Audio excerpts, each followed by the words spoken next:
왜 이 나병 환자에 대한 얘기가 우리에게 중요하느냐 그러면 사람은 고난과 역경과 병 문제가 반드시 있습니다.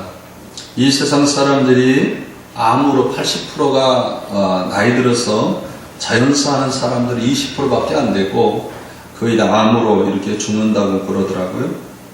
그래서 이 병 문제, 또 고난 문제, 이 문제가 고난이 나에게 찾아오거나 병이 나에게 찾아오면 그것이 병과 내가 분리되는 것이 아니라 병을 통하여서 자유함을 얻고 거기서 하나님의 영광을 드러내고 하나님의 뜻을 드러내고 또 병을 통하여서 인격이 완성이 되고 이렇게 인간은 분리되어야 되는데 이렇게 분리되는 것이 아니라 그 병과 고난에 함몰되는 것을 볼 수 있어요. 저도 한번 고난을 당해봤는데 그 고난 때문에 내 인생이 전체가 거기에 함몰되어 버리고 말더라고요.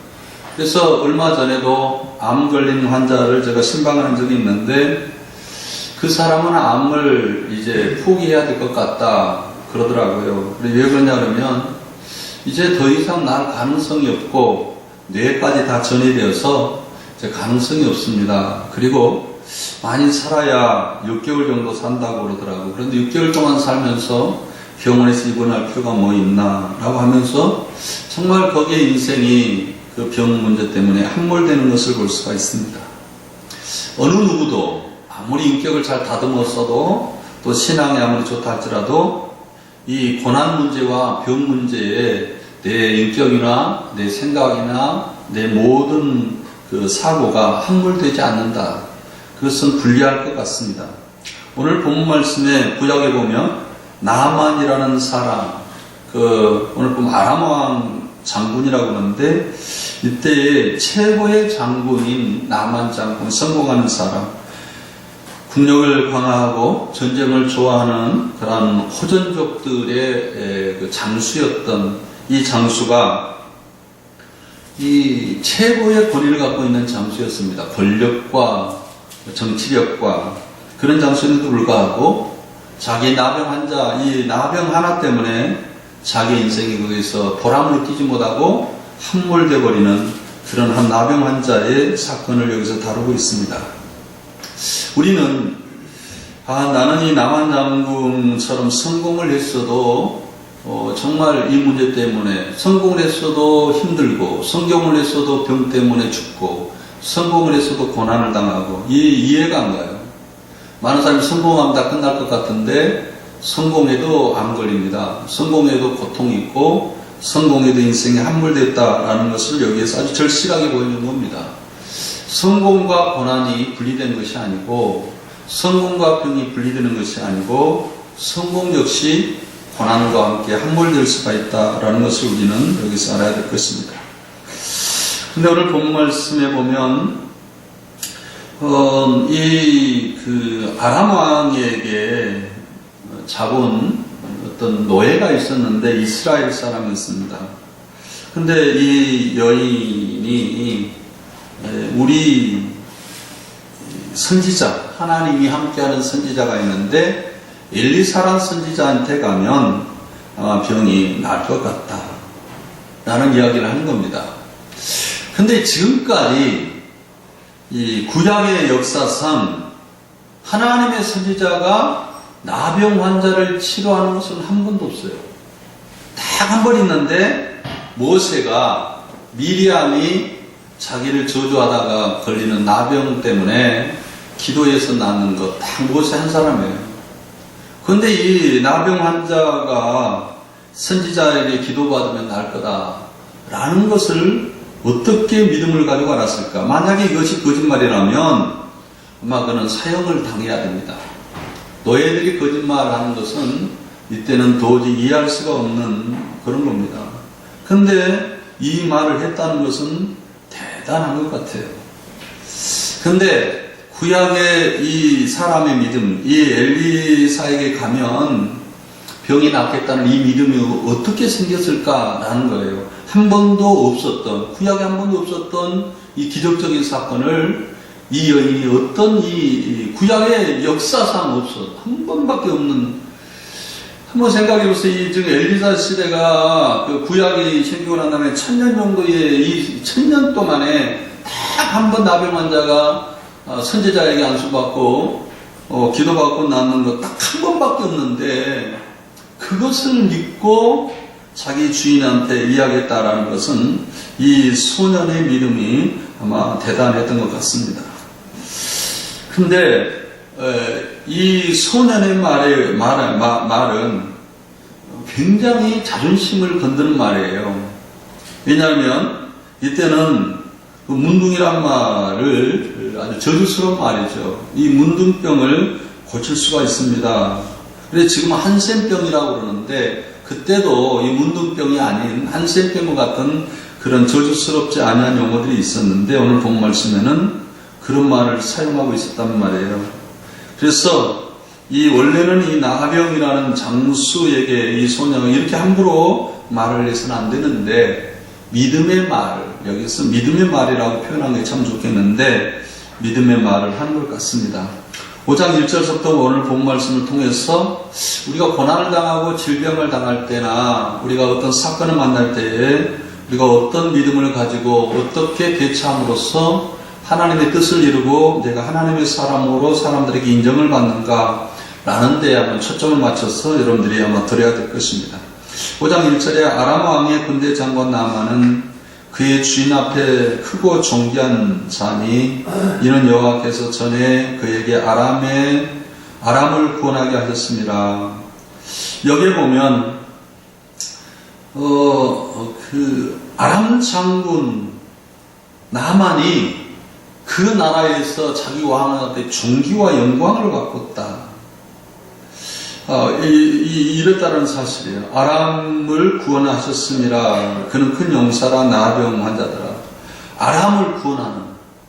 아람이 위기에 처했을 때마다 나만 장군의 지혜와 그 용병술로 아람을 구원했던 그 사람이에요. 그래서 나만 장군이 없으면 오늘 원문에 보면 아람이 위기와 이 아람 나라가 존재할 수가 없을 만큼 위기에 처해 있는 그런 나라를 나만 장군 하나 때문에 이 아람 나라가 존재하고 있었기 때문에 정말 이 아람 장군이 나만 장군은 늘 사람들에게와 그리고 여기 왕에게 존귀한 자로 여김을 받고 있다. 주인 앞에 크고 존귀한 자다라는 사실입니다.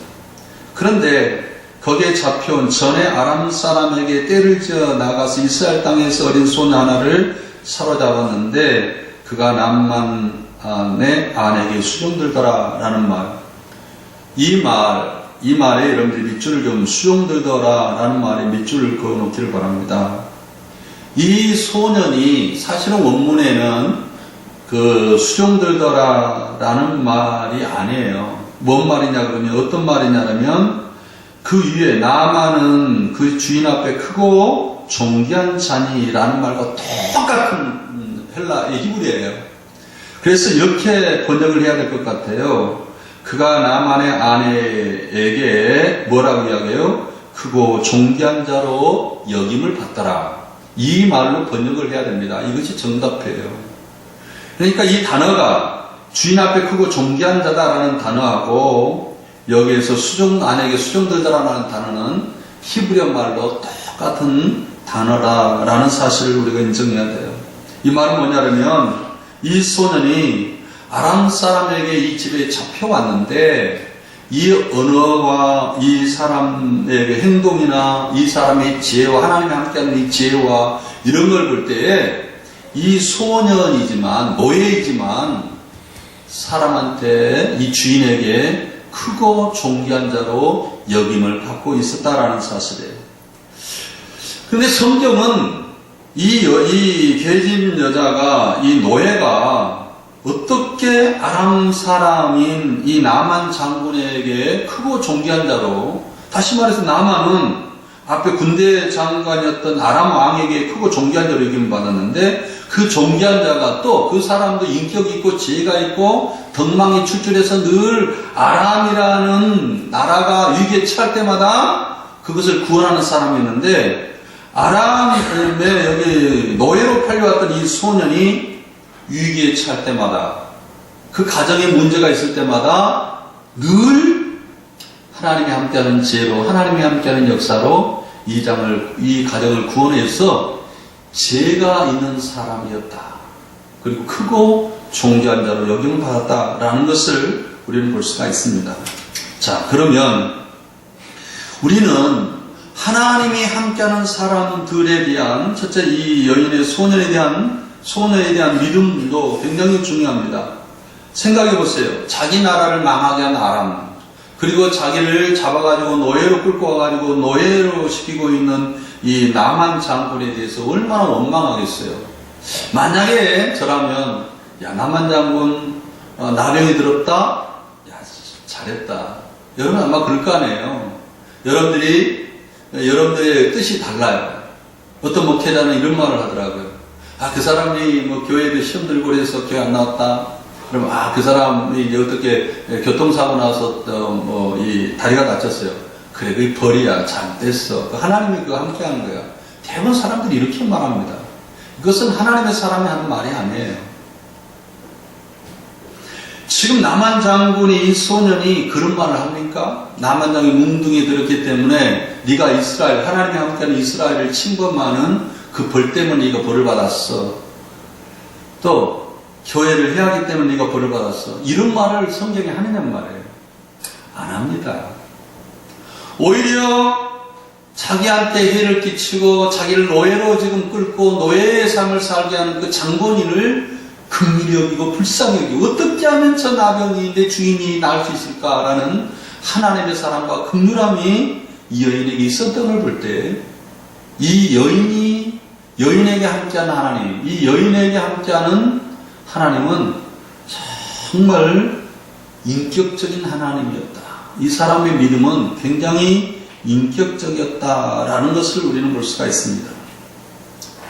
우리는 신앙생활을 하면서 늘 하나님이 함께하지 아니한 사람들이 참 많아요.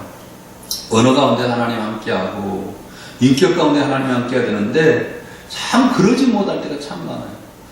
늘 자기 입장에서 그건 징벌이야, 믿음 없는 징벌이야, 아니면 뭐야, 정죄하고 판단하는 것은 하나님이 함께하는 일이 아닙니다. 성경에 보면 정말 여러분들의 인격이 사랑과 은혜로 진리로 충만해야 된다. 그 성경의 고린도전서 13장 8절에 보면 이 세상에 믿음, 소망, 사랑은 있는데 그 중에 제일은 사랑이라. 근데 이 사랑은 언제까지든지 떨어지지 않냐고, 피하지 않냐되 연도 피하고 방언도 그치고 지식도 피하라. 이런 말이 있어요. 이 말은 굉장히 중요한 말이에요.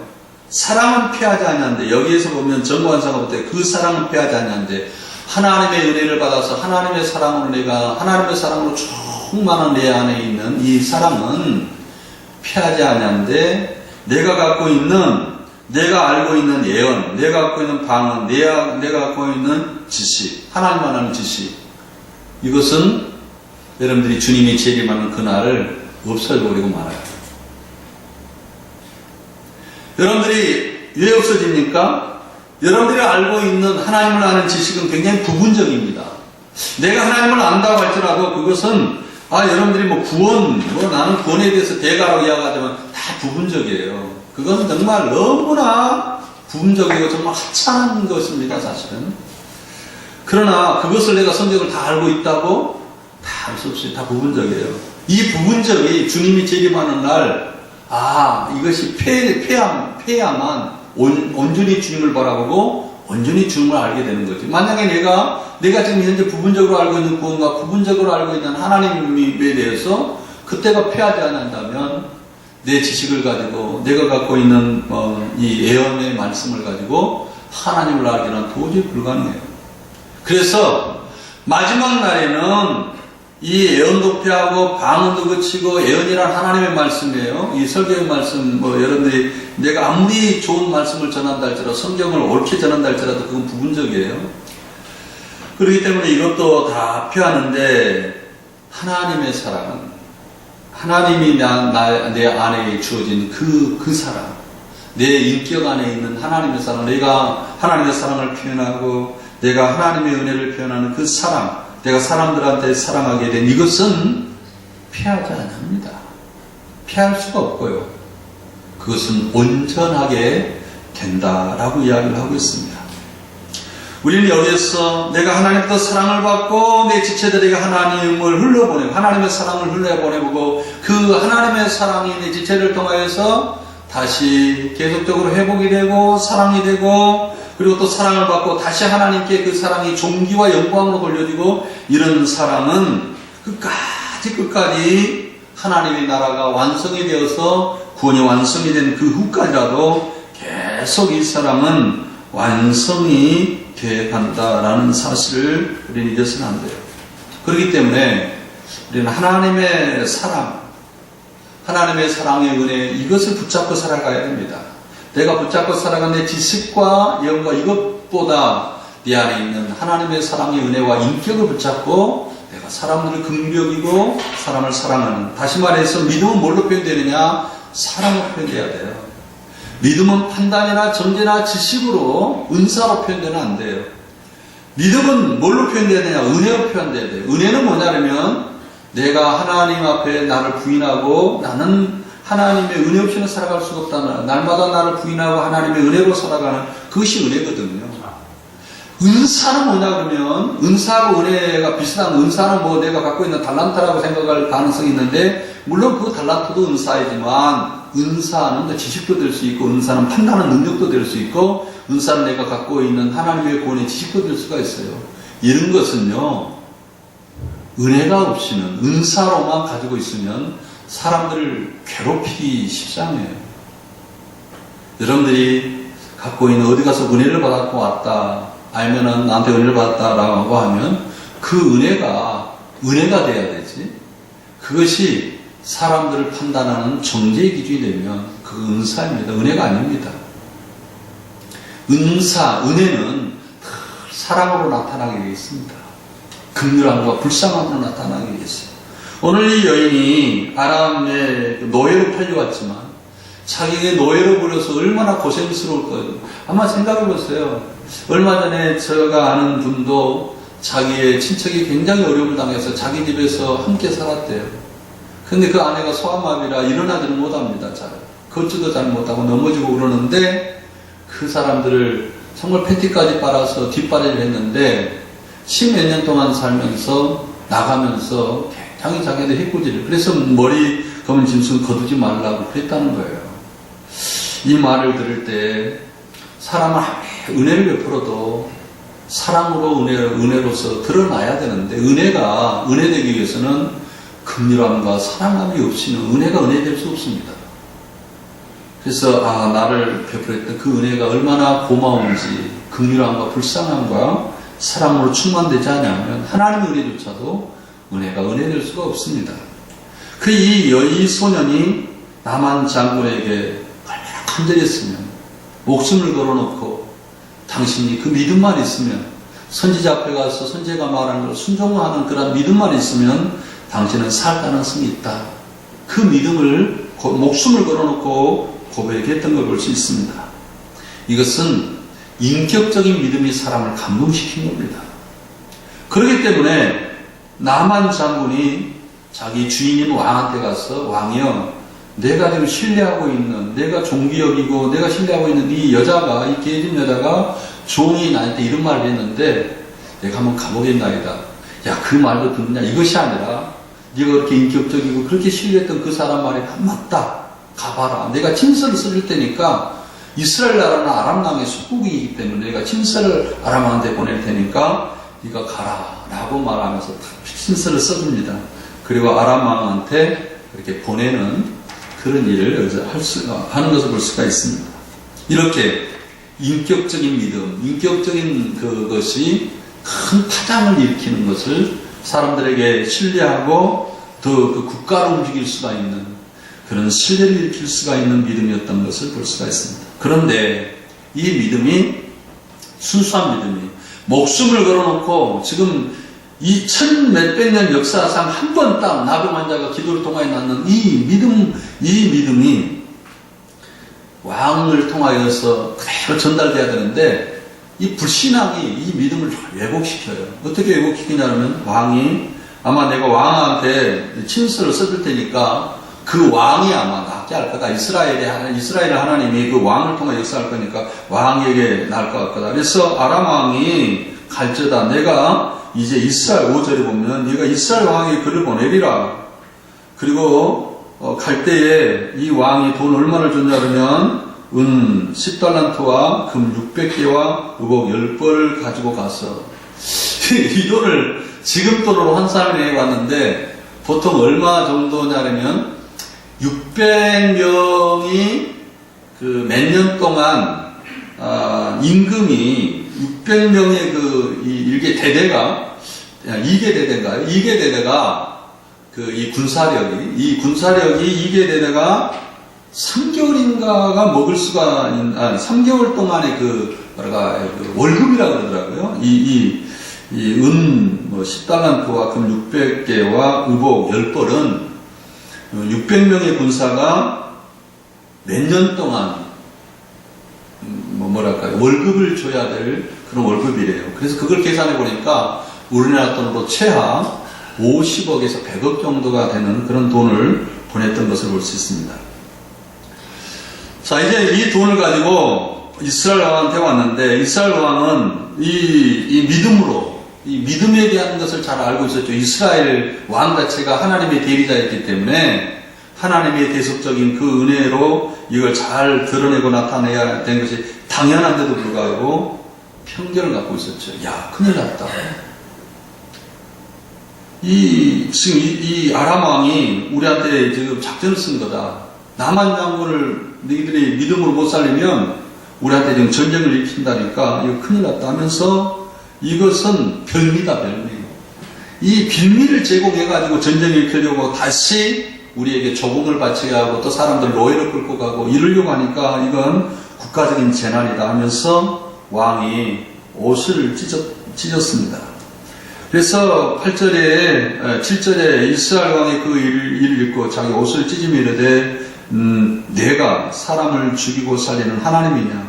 그거 어찌하여 사람을 내게로 보내요? 그러니까 왕에게 이것을 고쳐달라고 이야기했고 왕은 또 그것을 이건 국가적인 재난이다 하면서 옷을 찢으면서 이건 별미다.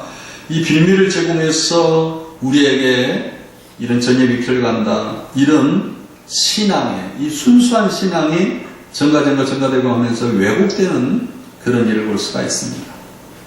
그런데 그걸 바로잡는 사람이 누구냐면 선지자였어요.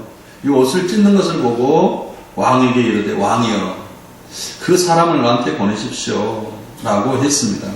그리고 왕이 이에게 보내게 됩니다. 여기에서 보면 성경은 열왕기 하에서 우리에게 메시지를 주는데 하나님이 여러 고난을 이겨내고 질병을 이겨낸 데에 반드시 하나님이 함께하기 위해서 필요하는 것들이 있어요. 그것이 뭐냐면 첫째는 교만과 편견과 오만, 편견을 가지고서는 기적을 일으켜낼 수가 없습니다. 왜냐하면 교만한 가운데 하나님께 대적을 삼기 때문에 물리치기 때문에 교만한 자에게 하나님 함께할 수가 없어요. 오만한 자 하나님 함께할 수 없습니다. 그리고 편견을 가지고 있는 자 하나님께 함께할 수가 없어요. 그 사람에게 기적을 일으킬 수가 없어요. 그래서 하나님이 이 나만 장군의 기적을 행할 때에 하나님께서 오만과 편견과 교만함을 반드시 제거하고 난 다음에 하나님께서 기적을 일으키는 과정들을 여기서 볼 수가 있습니다. 자, 우리는 편견이 하나님이 일을 할 때 반드시 하나님은 이 편견이 뭡니까? 나만 장군이 이제 왔죠. 엘리사에게 찾아왔는데 엘리사가 요단강에 가서 목욕을 1번 하시오 라고 말을 했죠. 그러니까 이건 내가 이 많은 돈을 지금 50억 100억을 가지고 내가 왔는데 그리고 내가 최고의 왕에게 존귀함을 받고 지금 아람 내에서 최고의 인정받고 존경받고 사랑받고 영광을 받는 이 사람이 왔는데 문정박대를 해. 이 조그만 점에서 말이지 종 하나를 내보내가지고 밖에 영접도 안 하고 인사도 않고 세상에 이방인 사람도 찾아와도 안녕하십니까? 어떻게 오셨습니까? 인사를 해야 되는데 그 인사가 문정박대를 하는 이런 걸 볼 때에 좀 괘씸한 거죠. 왜 엘리사 선지자가 예의가 없었을까요? 아니면 하나님의 사람이 아니기 때문에 이렇게 했을까요? 아니에요.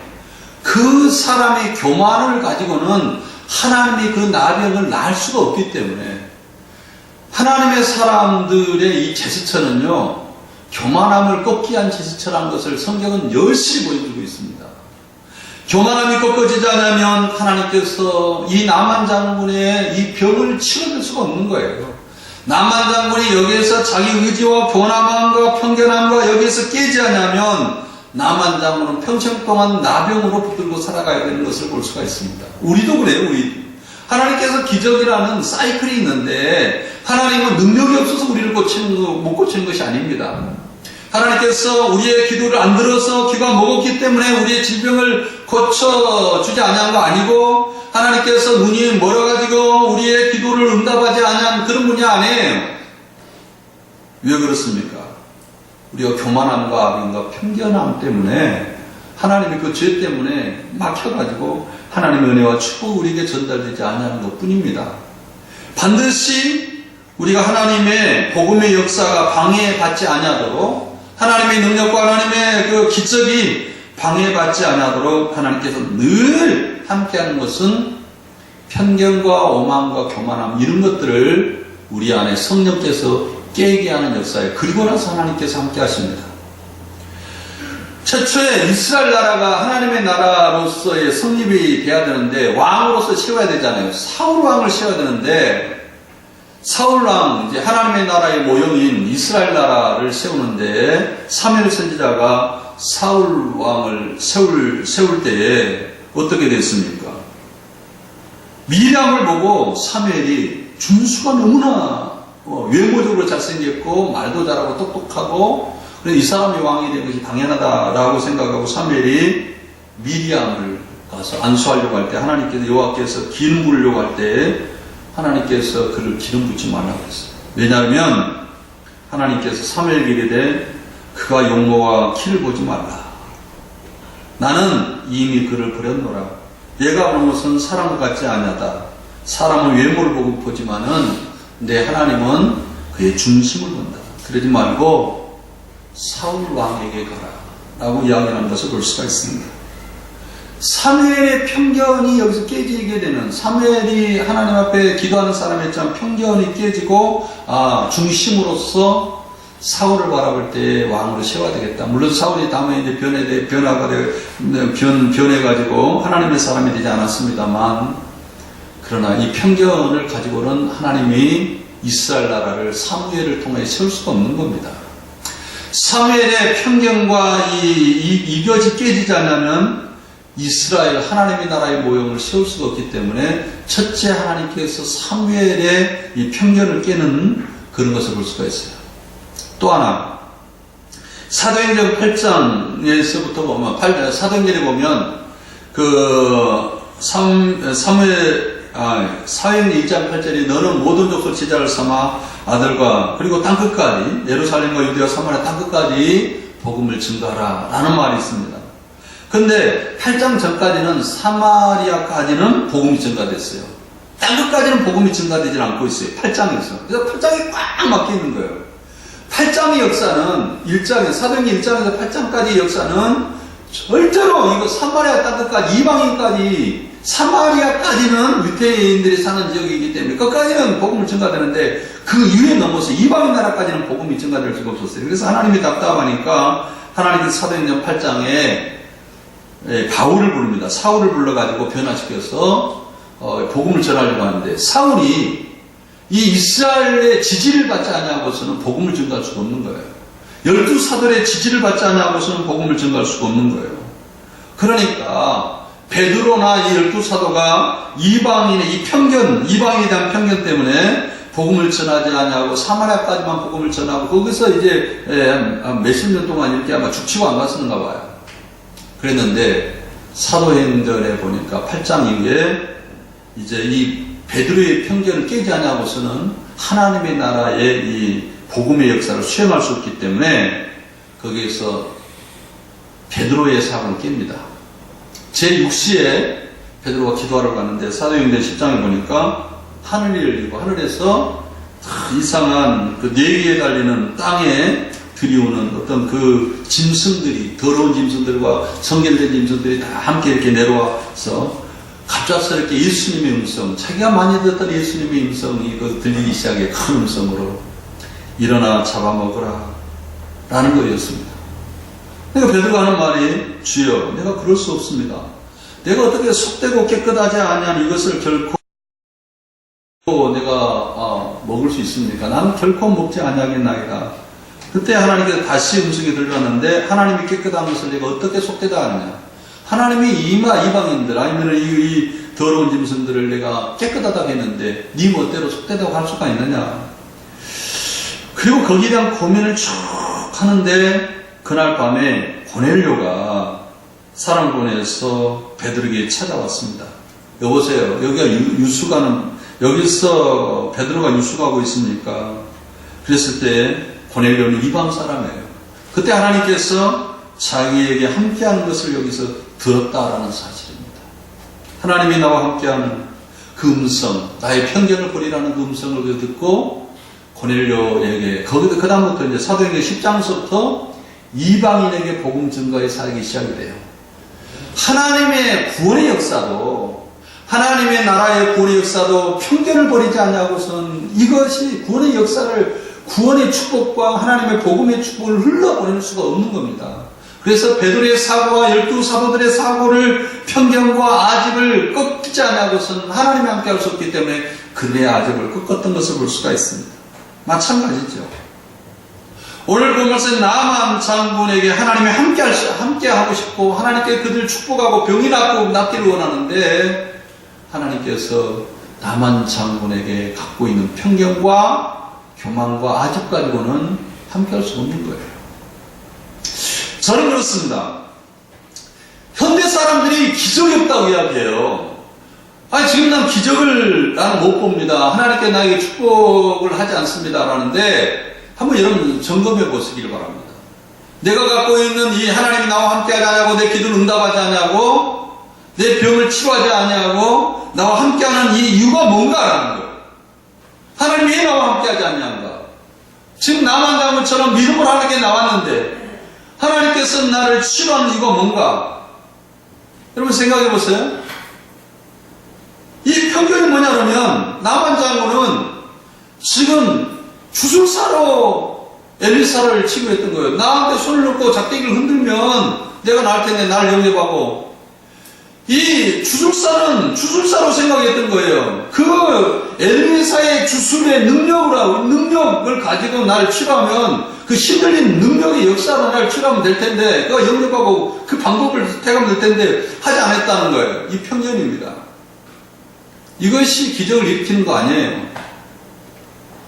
엘리사의 영적인 능력으로 치료된 것이 아니라, 성경은 뭘 이야기하려고 한 겁니까? 나만 장군에게 가서, 요단강에 가서 7번 목욕을 하라는 거예요. 그리고 요단강의 물이 깨끗해서 그런가요? 요단강 물이 효염이 있어서, 나병을 치료하는 효염이 있어서 한 번도 요단강 물에 목욕을 해가지고 나병을 치료하는 역사가 이 사건 이전에는 없었어요. 한 번도 없었습니다. 요단강 물이 그렇게 깨끗한 거 아니에요. 여기는 증명해 보이잖아요. 나만이 뭐라고 이야기했어요? 물이 나라에 가도 이보다 더 요단보다 깨끗한 것들이 많은데 왜 내가 이 더러운 물에서 내가 목욕을 해야 되느냐? 이 엘리사의 영적인 능력이나 요단강 물이 효염이 있어서 치료된 것이 아니라, 말씀을 듣고 그 말씀에 내가 순종했었을 때 거기에 기적이 일어나고, 거기에 하나님의 함께하는 역사가 일어나는 겁니다. 그러니까 이것은 엘리사가 너무나 잘 알고 있는 거예요. 내가 능력이 있어서 자기가 손을 얹고 치료하면 자기 능력으로 치료될 거라 이렇게 생각을 하게 되기 때문에 이것이 믿음의 왜곡입니다. 사람들이 이렇게 생각해요. 얼마 전에도 저한테 그런 사람이 찾아왔어요. 안수입사인데, 목사님, 어떤 목사님이 아주 신통방통하는 사람이 그 사람한테 나오면, 그 사람이 가면 손만 얹으면 낫는다고, 그런 사람이 있다고 그래요. 성경에 어디 그런 사람이 있습니까? 엘리사에게 손만 얹으면 낫습니까? 그게 아니라 나병 환자인 나만 장군이 엘리사가 말하는 그 말씀에 순종하냐 순종하지 않냐는 여부 때문에 엘리사가 우리만 주면 나은 것이 아니라 성경의 말은 네가 요단강에 가서 7번 목욕을 하고 그게 순종할 때 말씀에 순종할 그 믿음을 통하여서 낫게 되는 역사가 있다는 거예요. 우리가 하나님의 능력이 나와 함께하고 하나님이 나와 함께하기 위해서 반드시 우리가 해야 할 일이 있는데 그 일은 뭐냐면 하나님이 나와 함께하기 위해서 내가 내 안에 있는 평균과 내 안에 있는 아집과 내 안에 있는 내 생각들이 하나님의 말씀에 방해받는 순종에 방해받는 일이 있다면 그걸 제거하는 것이 기적의 첫 단추입니다. 이것을 지금 성경 이야기하려고 하고 있는 거예요. 엘리사의 능력, 엘리사 또 요단강의 물의 효용 아니라 믿음으로 욕심을 갖는다는 사실. 우리가 이럴 수 있어요. 어린아이가 오늘 본 말씀 보면 이 어린아이 있잖아요. 어린 소년이 한 번도 경험해보지 못하는 이 기적을 이야기를 하고 있잖아요. 이 믿음이 굉장히 중요해요. 어린아이들도 그래요. 어린아이들도요. 어디가 배가 아프거나 어디가 이상하게 아프면 믿음이 없는 엄마한테 와가지고 엄마 아빠 나 기도해줘요. 야 그거 배 아프고 머리 아프고 감기 걸린 거 기도하면 낫냐? 병원 가서 약 먹고 낫지. 그럼 어린아이들은 그렇잖아요. 오늘 우리 선생님 그랬는데 믿음으로 이렇게 나면 낫다 그랬어. 엄마 아무튼 기도해줘. 그럼 진짜 기도해줍니다. 엄마가. 믿음 없는 엄마가. 엄마가 기도해주면 그 아이가 나을까요 안 나을까요? 엄마가 영적인 능력이 없기 때문에 못 낳습니까? 아닙니다. 낳습니다. 어린아이의 믿음 때문에 낳는 거예요. 목회자도 마찬가지입니다. 목회자가 신통방통해가지고 그 사람에게 안수기도할 때 낳는 것처럼 보이는데 그것은 종교적인 사기예요. 목사들의 사기입니다. 사실은. 그렇지 않아요. 모든 목회자가 묵묵해도 그 사람의 손을 얹으면 예수 이름으로 손을 얹으면 그 사람의 말씀을 듣고 순종함으로 그 믿음이 있으면 낳는 거예요. 사람들은 늘 교회, 큰 교회라는 어떤 것을 유지하기 위해서 늘 복음을 왜곡시키려고 하는 데 문제가 있어요. 그렇지 않아요. 성경은 굉장히 무능력한 사람도 낳습니다. 하나님이 함께하면 나아요. 얼마 전에 어떤 사람이 전도의 능력이 있어야 된다고 이야기하는데요. 전도의 능력의 역사를 한번 우리가 쭉 비교해 분석해 봤는데 4살짜리 어린아이가요. 길을 가다가 어떤 아저씨 자전거 타고 있대요. 아저씨 예수 믿으세요. 그리고 아저씨 예수 안 믿으면 지옥 가고 예수 믿으면 축복받고 천국 가고 기쁨이 있고 가정이 행복해요. 이 말을 계속 되냈는데 그 사람이 그것 때문에요. 등록했어요. 진짜로. 그 아이가 영적인 능력이 있어서 등록한 것 같아요? 하나님이 함께하기 때문에 그런 거예요. 하나님이 함께하는 거예요. 하나님이 어떤 사람이 함께하느냐라는 것이죠. 내가 하나님이 함께하는 사람이냐 하나님이 함께하지 않는 사람이냐 이것이 굉장히 중요한 겁니다. 하나님이 함께하는 사람은 어떤 사람이냐면 말씀을 듣고 그 말씀에 순종할 때에 그것이 믿음이고 그것이 능력이에요. 그 이상 능력이 없습니다. 사랑하는 성도 여러분, 우리는 고난을 만날 때가 있고 또 질병을 만날 때가 있고 암을 만날 때도 있고 그렇습니다. 그런데 왜 나에게 기적이 없냐고요? 왜 나에게 역사가 없냐고요? 여기 보면 역사를 한 번도 나병 환자가 낫지 않냐면 이것을 이 소년은 믿고 구했습니다. 그래서 그 기적이 일어났잖아요. 여러분들이 상상할 수가 없는 이 세상에 엄청난 기적 같은 경우가 있을 수 있어요. 한 번도 역사상 일어나지 않는 기적, 이 소년처럼 일어날 수 있습니다. 그런데 지금 기독교는요, 수없는 암이 났고, 수없는 사람이 부도가 나서 회생하는 역사가 있고, 죽은 사람도 살아나는 역사가 있습니다. 이 세상에 할 수는 있거든 무슨 말이냐. 믿는 자에게는 능치 못함이 없다고 했어요. 이미 기독교 역사는 다 이걸 증거해주고 있습니다. 고난과 역경 가운데 떨지 마시기 바랍니다. 질병 가운데 떨지 말기를 바랍니다. 하나님이 나와 함께하느냐 함께하지 않느냐 나는 이 사실을 분명히 알고 내가 진짜 믿고 내 안에 있는 편견과 아집을 버리고 행하는 믿음이냐 행하지 않냐는 믿음이냐, 그의 초점을 맞추고 여러분들이 하나님 앞에 나올 때에 여러분들의 문제는 정말 깨끗하게 치료받는 줄 믿습니다. 기도하겠습니다. 하나님 아버지, 많은 사람들이 병 때문에, 많은 사람의 고난 때문에, 많은 사람들이 물질 때문에 하나님 앞에 나왔습니다. 우리를 긍휼히 여겨 주시옵소서. 그러나 우리와 함께하지 않는 하나님의 귀가 어두워서 눈이 어두워서 못 봐서 우리에게 응답한 것이 아니라, 우리의 음성을 귀가 막아서 듣지 않아서 우리에게 역사하는 그런 힘이 있는 것이 아니라, 힘없는 것이 아니라 우리에게 필요한 것은 믿음이었기 때문입니다.